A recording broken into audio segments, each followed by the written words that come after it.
हैं ब्रजेंद्र प्रताप सिंह जी, मंत्री मध्य प्रदेश शासन। सतना के सांसद श्री गणेश सिंह जी। एक औपचारिकता और है, बांदा के सांसद हमारे बीच में हैं, वो गदा भेंट करके बांदा के सांसद श्री पटेल साहब हमारे बीच में हैं, वो गदा भेंट करके जोरदार तालियां जरा एक बार गदा की अनुपम भेंट के लिए जोरदार तालियों से स्वागत, वंदन, अभिनंदन। सभी मंच के अतिथियों का स्वागत सतीश जी और उमेश जी कर रहे हैं। और अब मैं आग्रह करता हूं सतना के सांसद, आपके लाडले नेता गणेश सिंह जी से कि वो आए। भारत माता की, भारत माता की। आज के इस जन आशीर्वाद यात्रा के प्रारंभिक कार्यक्रम में मंच पर उपस्थित हमारे मध्य प्रदेश के यशस्वी मुख्यमंत्री सम्मानीय शिवराज सिंह चौहान जी, हमारे प्रदेश के जुझारू अध्यक्ष श्री वी.डी. शर्मा जी, हमारे इस चुनाव प्रबंधन को देख रहे भारत सरकार में मंत्री नरेंद्र सिंह तोमर जी, भारत सरकार में मंत्री श्री ज्योतिरादित्य सिंधिया जी, हमारे राष्ट्रीय महामंत्री कैलाश विजयवर्गीय जी, प्रदेश के प्रभारी मुरलीधर राव जी, हमारे राज्य मंत्री फग्गन सिंह कुलस्ते जी, गणेश सिंह जी, सतीश शर्मा जी, लक्ष्मीकांत वाजपेयी जी, विजेंद्र प्रताप सिंह जी जो यात्रा के कार्य देख रहे हैं, संयोजक हैं, मंच पर आसीन सभी मंत्रीगण, हमारे सांसदगण, विधायकगण और पार्टी के वरिष्ठ पदाधिकारी और प्रभु राम के इस तपोभूमि पर एकत्र आए देवियों और सज्जनों जो जन आशीर्वाद यात्रा में जन आशीर्वाद देने के लिए आए हैं, और मीडिया के मेरे साथी, प्रिंट मीडिया और इलेक्ट्रॉनिक मीडिया के मेरे साथी, ये मेरा सौभाग्य है कि मुझे प्रभु श्री राम के तपोभूमि पर आज इस जन आशीर्वाद यात्रा के शुभारंभ के अवसर पर यहां आने का सौभाग्य प्राप्त हुआ है। यह जन आशीर्वाद यात्रा, ये भारतीय जनता पार्टी के पिछले कई वर्षों से चल रहे अथक प्रयास, संकल्प, तपस्या और समर्पण का विषय को जनता तक पहुंचाने का संकल्प लेकर के हम सब लोग चले। और इसीलिए इस जन आशीर्वाद यात्रा में 10,500 किलोमीटर का सफर करके 5 स्थानों से 230 विधानसभाओं में मध्य प्रदेश की जनता का आशीर्वाद लेकर के जो काम हमने गरीब कल्याण के लिए किया, जो काम हमने महिला सशक्तिकरण के लिए किया, जो काम हमने किसानों के कल्याण के लिए किया, जो काम हम लोगों ने युवाओं के उत्थान के लिए किया, जो काम हमने समाज के हर वर्ग को सशक्तिकरण के लिए दिया, उसको जन जन तक पहुंचाना और जन जन का आशीर्वाद लेना, इस मकसद से जन आशीर्वाद यात्रा की प्रारंभ की जा रही है। मुझे पूरा विश्वास है कि मध्य प्रदेश की जनता का पूरा आशीर्वाद हम सबको मिलेगा और उनके आशीर्वाद से हम इस सफल कार्यक्रम के माध्यम से आने वाले विधानसभा के चुनाव में फिर से कमल खिलाएंगे और मध्य प्रदेश की सेवा में फिर से जुट जाएंगे। यह भी मैं आपको बताना चाहता हूं। मित्रों, अभी कुछ दिन पहले भारत के यशस्वी गृह मंत्री ने एक रिपोर्ट कार्ड आप सबके सामने, मध्य प्रदेश की जनता के सामने रखा था। उस रिपोर्ट कार्ड के माध्यम से हम जनता को ये बताने जाएंगे कि कैसे 20 साल पहले का मध्य प्रदेश था और कैसे आज 20 साल के बाद मध्य प्रदेश का परिवर्तन हुआ है और किस तरीके से मध्य प्रदेश आज बढ़ते हुए कदम के साथ एक उत्तम राज्य के रूप में आगे बढ़ा है। इसके लिए मैं भारतीय जनता पार्टी और शिवराज सिंह जी को बधाई देता हूं, जिन्होंने यहां तक इस यात्रा को पहुंचाया। मित्रों, मैं आपको बताना चाहता हूं, मैं 1998 में 1998 में पहली बार प्रदेश में मंत्री बना था। उस समय मैं अपने प्रदेश में बहुत मेहनत करता था, लेकिन जब देश के आंकड़े आते थे तो उसमें कहा जाता था कि हम स्वच्छता में पिछड़े हैं, हम विकास में पिछड़े हैं, हम स्वास्थ्य में पिछड़े हैं, हम शिक्षा में पिछड़े हैं, हम महिलाओं के स्वास्थ्य में पिछड़े हैं। हर तरीके से हम पिछड़े हुए दिखते थे। तो मैं उस समय पूछा करता था कि भाई, हम इतनी मेहनत करते हैं, मेरे प्रदेश के आंकड़े तो इतने उत्तम हैं, उसके बावजूद भी हम कैसे पिछड़े हुए? तो बताया जाता था कि कुछ बीमारू राज्य हैं, बिहार, राजस्थान, मध्य प्रदेश, उत्तर प्रदेश, यह बीमारू राज्य विकास को नीचे खींच करके ले जाते हैं। लेकिन आज मैं ये गौरव के साथ कह सकता हूं 2023 में कि जो बीमारू राज्य थे उसमें से मध्य प्रदेश एक विकसित राष्ट्र के रूप, विकसित प्रदेश के रूप में खड़ा हो गया है। इसके लिए मैं आपको बधाई देता हूं, एक विकसित प्रदेश के रूप। और सिर्फ मैं कहने के लिए नहीं कह रहा हूं, मध्य प्रदेश की पर कैपिटा इनकम, प्रति व्यक्ति आय 2002 में 11,171 रुपए थी। आज मध्य प्रदेश की प्रति व्यक्ति आमदनी साल की 1,40,000 रुपए हो गई है। ये भी हमको ध्यान में रखना चाहिए। हमारे 2002 में 7,000 किलोमीटर की सड़कें बनी थी मध्य प्रदेश में। आज 2023 में 5 लाख से ज्यादा किलोमीटर की सड़क मध्य प्रदेश में बन करके तैयार हुई। हमारे 2002 में मेडिकल कॉलेज में सिर्फ 620 सीटें हुआ करती थी, 620 सीटें। आज 4,000 से ज्यादा मेडिकल की शिक्षा प्रति वर्ष मध्य प्रदेश में हो रही है। यह भी हमको ध्यान में रखना चाहिए। हमारे यहां शिक्षण संस्थान, कॉलेजेस 310 थे 2002 में और आज 536 शिक्षण संस्थान, एजुकेशनल कॉलेजेस बने हैं। यह भी हमको ध्यान में रखना चाहिए। हमारे यहां इंडस्ट्री के नाम पर, उद्योग के नाम पर कुछ भी मध्य प्रदेश में नहीं था। मैं आपके सामने, युवाओं के सामने 20 साल पहले की तस्वीर खींच रहा हूं और आज जहां मध्य प्रदेश में पहले 23 इंडस्ट्रियल एरिया थे, आज मध्य प्रदेश में 112 इंडस्ट्रियल एरिया में काम चला है और इंडस्ट्रीज लगी है। आपको जानकर आश्चर्य होगा कि मध्य प्रदेश में उद्योग सिर्फ 6% थे, 0.6%, 0.6%। आज मध्य प्रदेश में उद्योगीकरण 24% तक पहुंचा है। इसको भी हमको ध्यान में रखना चाहिए। इसलिए विकास के साथ आज मध्य प्रदेश खड़ा हो गया, हर चीज में आगे बढ़ रहा है। मुझे खुशी है कि जब मैं मध्य प्रदेश की बात करता हूं तो मध्य प्रदेश स्वच्छता में नंबर 1 पर खड़ा है देश में। मुझे खुशी है कि जब मैं मध्य प्रदेश की बात करता हूं तो स्मार्ट सिटी में मध्य प्रदेश नंबर 1 पर खड़ा है। मुझे खुशी है कि जल संरक्षण में मध्य प्रदेश प्रथम स्थान पर खड़ा है।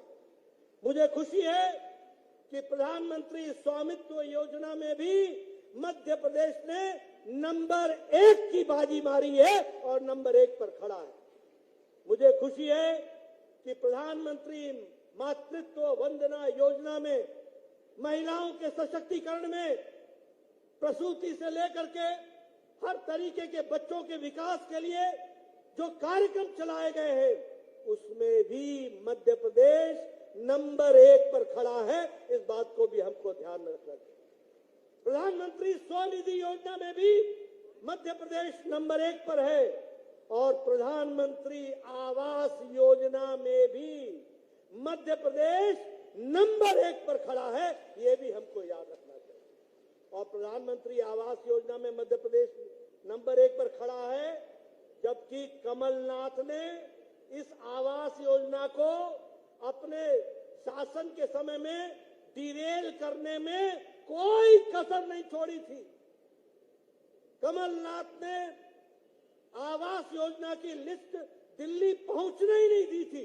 उसके बावजूद भी पिछले 3 साल में शिवराज सिंह ने मेहनत करके मध्य प्रदेश को आवास योजना में नंबर 1 पर पहुंचा दिया है। ये हमको ध्यान में रखना चाहिए। अब ये हमारी जिम्मेवारी है। बताइए, नवंबर दिसंबर में मध्य प्रदेश को नंबर 1 पर पहुंचाओगे कि नहीं? पहुंचाओगे कि नहीं? कमल खिलाओगे कि नहीं? आगे बढ़ाओगे कि नहीं? मध्य प्रदेश को नंबर 1 रखने में कोई कसर नहीं छोड़ना। मित्रों, ये आपसे मैं निवेदन करने के लिए आया। मित्रों, जब मैं आज 5G की बात करता हूं, मोदी जी की, तो ये 5G क्या है?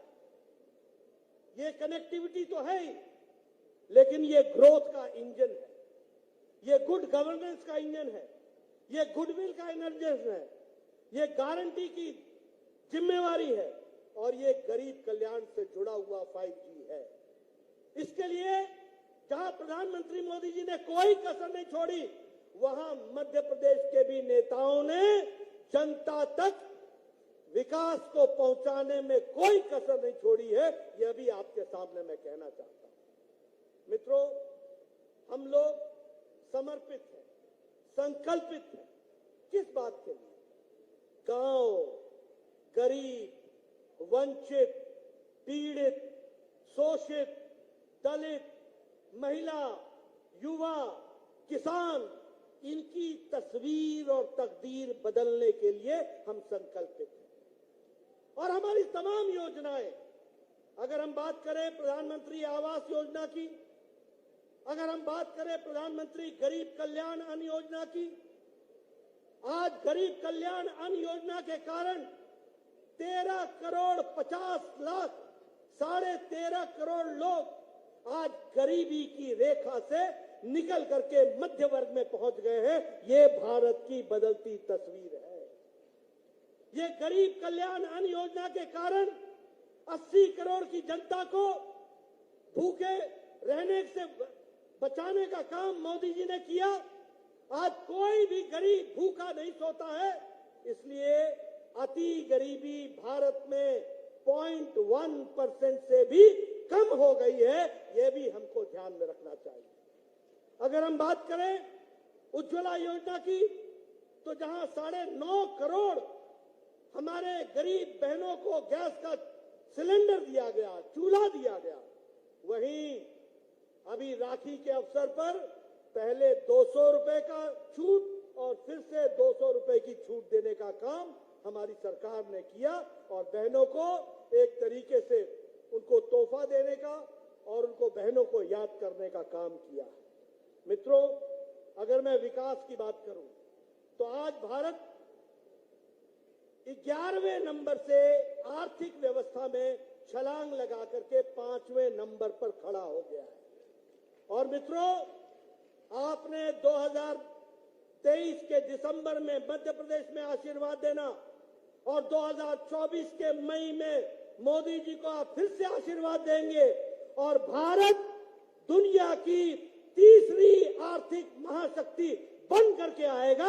ये हमारी गारंटी, ये प्रधानमंत्री जी की गारंटी है। इसको लेकर के हमने आगे बढ़ना। आपने कभी सोचा था? 9 साल पहले आपके हाथ में जो मोबाइल होता था उस पे लिखा होता था मेड इन चाइना। आज जो आपके हाथ में मोबाइल है उस पे लिखा हुआ है मेड इन इंडिया। अब एप्पल भी इंडिया में बनता है।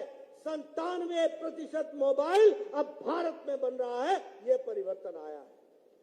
अगर मैं बात करूं ऑटोमोबाइल इंडस्ट्री में, ऑटोमोबाइल मार्केट में भारत तीसरे नंबर पर खड़ा है, स्टील में दूसरे नंबर पर खड़ा है।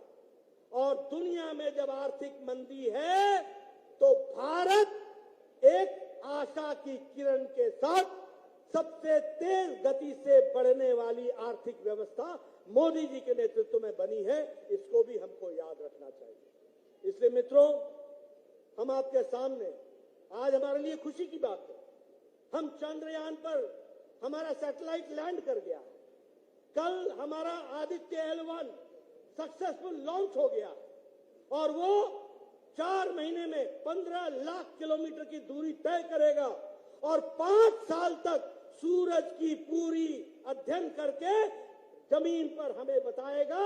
इसरो के साइंटिस्टों को बहुत बहुत बधाई जो आज चंद्रमा और सूरज को जीतने के लिए काम कर रहे हैं और प्रधानमंत्री जी का उनको आशीर्वाद मिला है।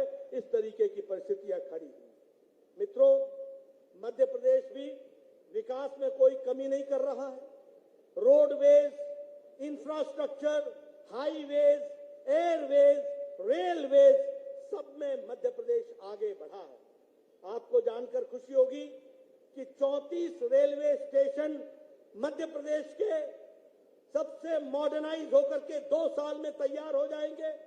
और आपको मालूम है कि प्रधानमंत्री जी ने इसका शिलान्यास कुछ ही दिन पहले किया है, यह भी हम सबको मालूम है।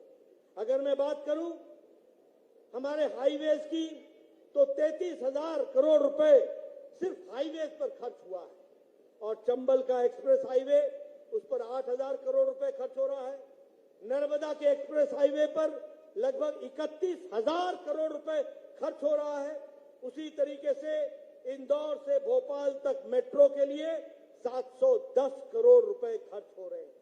यह है विकास की कहानी, यह है विकास को आगे बढ़ाने की कहानी। बताइए, ऐसे जन आशीर्वाद यात्रा को आपका आशीर्वाद मिलेगा कि नहीं मिलेगा? मध्य प्रदेश की जनता का आशीर्वाद आप हासिल करेंगे कि नहीं करेंगे?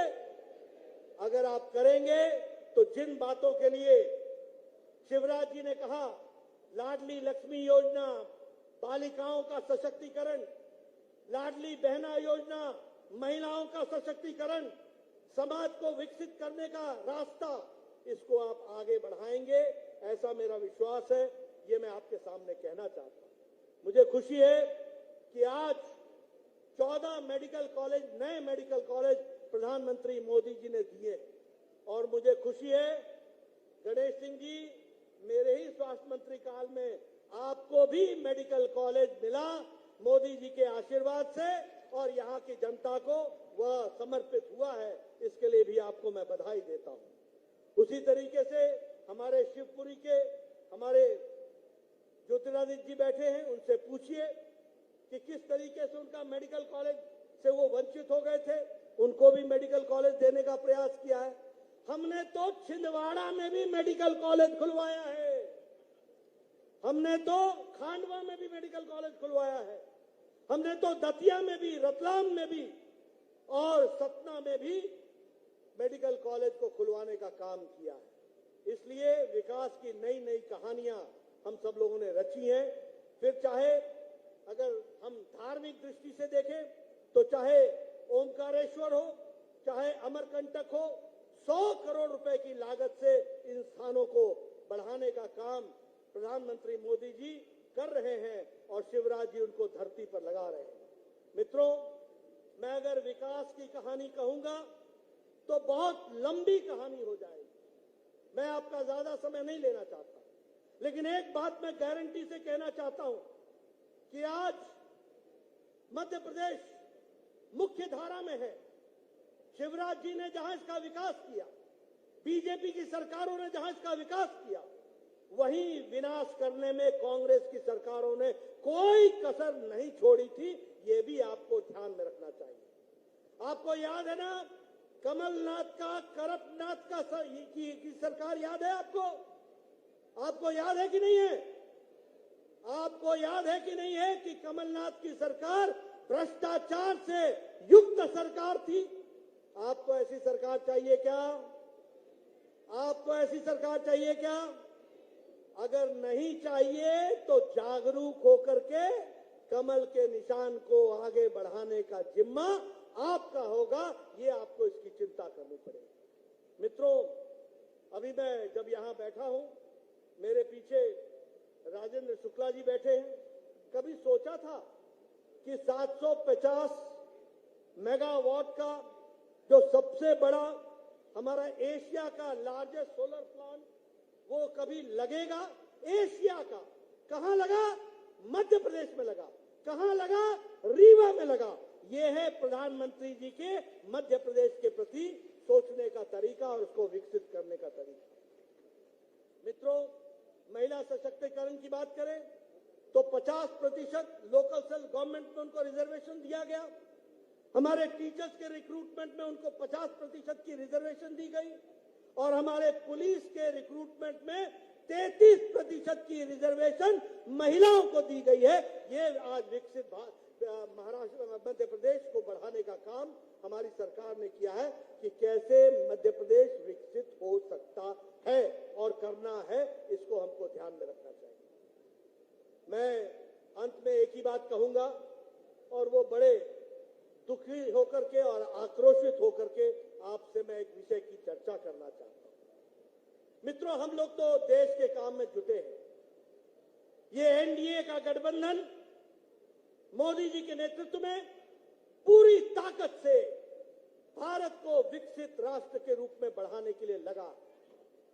लेकिन दुख के साथ कहना पड़ता है, एक ऐसे विषय के बारे में आपसे चर्चा करनी है जिससे सारा भारत आक्रोशित है, आक्रोश में है और उसके साथ साथ पीड़ा में। अभी मुंबई में कुछ परिवारवादी गठबंधन के सदस्य लोग इंडी अलायंस, घमंडिया गठबंधन, ये कौन सा अलायंस है?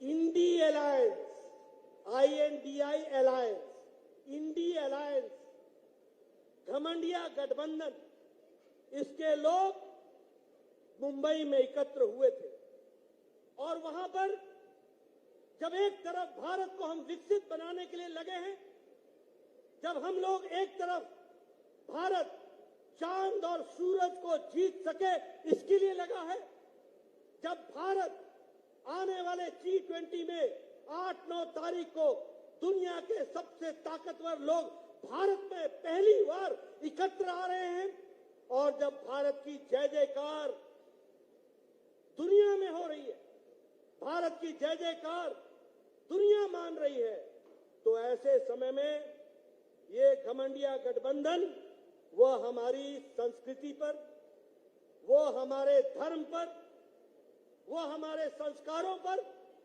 बहुत गहरा आघात करने का प्रयास कर रहा है।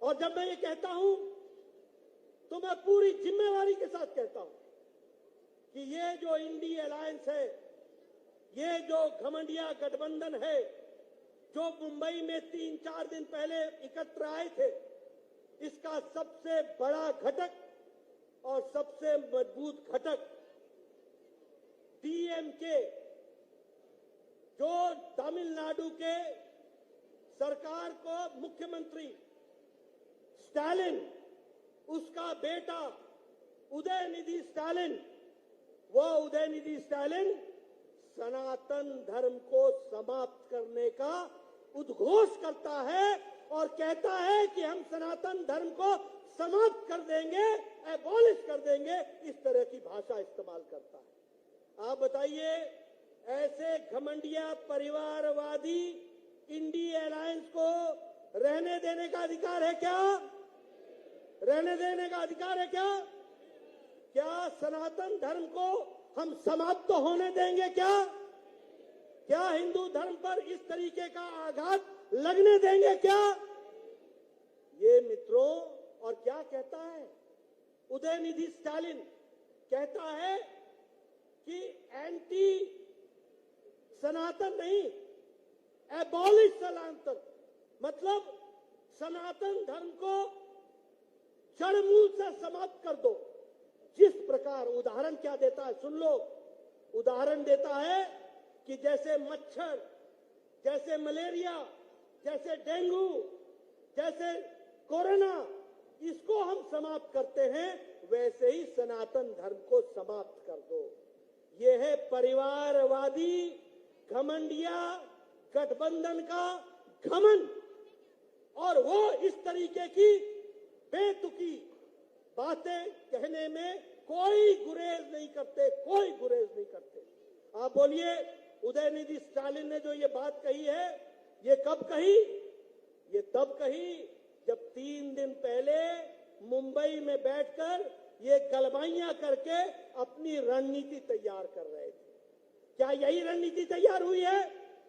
क्या इंडी अलायंस का, क्या घमंडिया गठबंधन का ये सोचा समझा राजनीतिक रणनीति है क्या कि सनातन धर्म को समाप्त करो, हिंदू धर्म को समाप्त करो?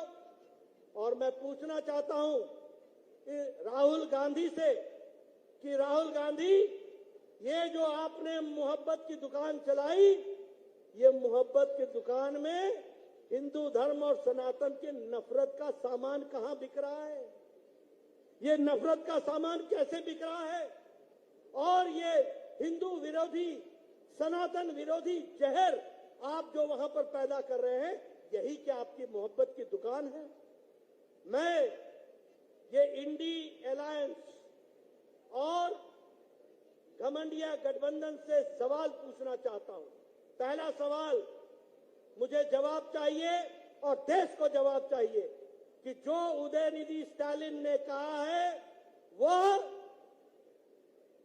इंडी अलायंस का और घमंडिया गठबंधन का रणनीति का, राजनीति का हिस्सा है। क्या वह रणनीति बनी है? और क्या आपने मुंबई में यह रणनीति बना करके आप उतरे हैं? और मेरा दूसरा सवाल है कि क्या आप आने वाले चुनाव में आप सनातन धर्म को समाप्त करने की राजनीति के मुद्दे को लेकर के जनता के बीच में जाने वाले हैं? अगर आप जाने वाले हैं, और अगर नहीं, आपने तय किया है कि कुछ भी भारत से जुड़ा हुआ हो, भारत की संस्कृति, भारत का संस्कार, भारत का सनातन धर्म, भारत की सोच, भारत का गौरव इतिहास, इससे आपका कोई लगाव नहीं है, और आपकी मोहब्बत की दुकान नफरत फैलाने वाला कार्य कर रहा है, यह बात स्पष्ट हो जाती है।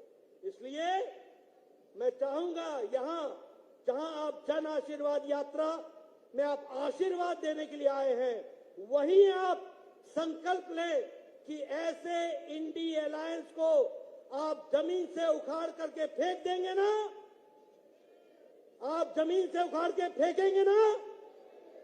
फेंकेंगे ना? इनको रहने का अधिकार है क्या? ऐसी विचारधारा को रहने का अधिकार है क्या? ये राहुल गांधी की मोहब्बत की दुकान के बजाय नफरत फैलाने वाली दुकान को बंद करेंगे कि नहीं करेंगे? मित्रों, यही आवश्यक है, और इसलिए आपको दो तरफ से काम करना पड़ेगा। एक, अच्छे काम को बढ़ाना पड़ेगा जो भारतीय जनता पार्टी कर रही है, और ये जो घृणा फैलाने वाले लोग हैं, जो सनातन धर्म पर आघात करने वाले लोग हैं, इनको घर बैठाना पड़ेगा, और भारत देश को आगे मोदी जी के नेतृत्व में विकास के नए कीर्तिमान स्थापित करने में हम आगे बढ़ेंगे। इन्हीं शब्दों के साथ बहुत बहुत धन्यवाद। जय भारत, जय मध्य प्रदेश। धन्यवाद।